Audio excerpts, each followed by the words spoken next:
people, after the 4 years of Biden, the effective malaise, the inflation, they want a can-do president who is assertive and arguably effective on their behalf. That's what I'm seeing. So, it's pretty striking to me that 70% say actually he's doing what he said he would, and I assume that means on immigration, DEI, and on a whole host of other things. Is that also part of this approval rating? I think absolutely. Trump has been plain spoken, both in the campaign and as president, about what he was going to do and how he was going to do it. And I think the American people are also, Paul, responding to the speed at which he has moved and the administration's moved. Yeah. So what do you make of the Democratic response so far?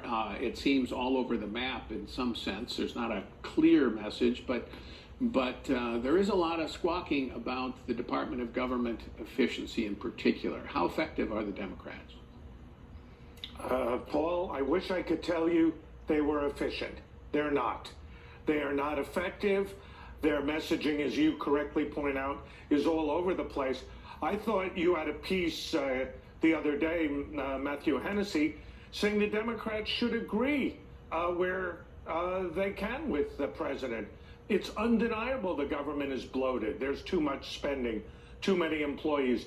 And you can agree without agreeing with every aspect of what the president is doing, which is what Bill Clinton did in the mid-90s with Newt Gingrich after the pasting in the 1994 midterm elections. I think the Democrats would do far better, as Joe Manchin has suggested, John Fetterman, in seeking common ground, common sense, and offering a set of alternative policies rather than taking to the streets or taking to the courts and trying to personalize this in a way that arguably is backfiring.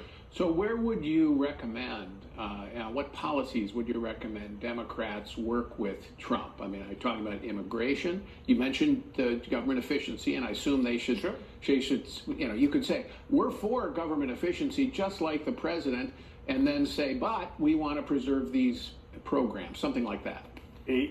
Exactly.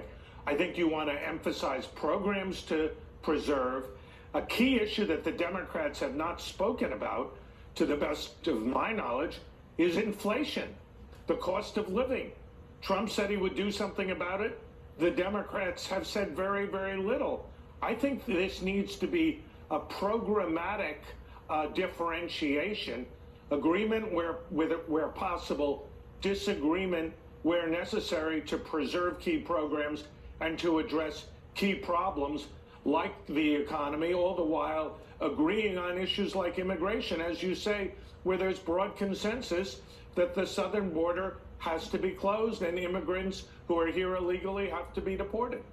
I want to bounce off you what a friend of mine, longtime Democrat, said recently, this week in fact. He said, look, the Democrats ought to just lay low for a while. Don't go out there and protest every policy and do what they did, for example, after the 1988 election with George H.W. Bush a long time ago, but you and I both remember it.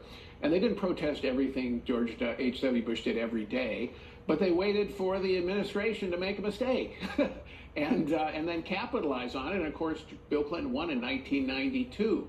Inevitably, Trump and the Republicans are probably going to make some mistakes, and that's when you jump in. What do you think of that analysis?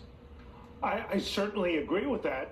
But I also believe that the Democrats need an alternative set of policies to stand for so that when those mistakes come, and I believe they will, Paul, I believe there will be overreaching, the Democrats have an agenda to fall back on that is credible, rational, responsible, and most of all, in touch with public opinion as we see it now. And what any thoughts on what that would be? Would you focus on inflation and prices? I'd focus on inflation. I'd focus on prices. I'd preserve the Department of Education. If I could, I would preserve Social Security and Medicare. I would make sure that Medicaid for those in need was protected. And I would suggest the president is doing much of what the American people want, but there are a lot of things that have not been addressed. And that's where I would, if I were leading the Democratic Party, focus, something that, frankly, is not happening now. All right, Doug, sure appreciate it. Thanks for coming in. Still ahead, President No, Trump's thank you.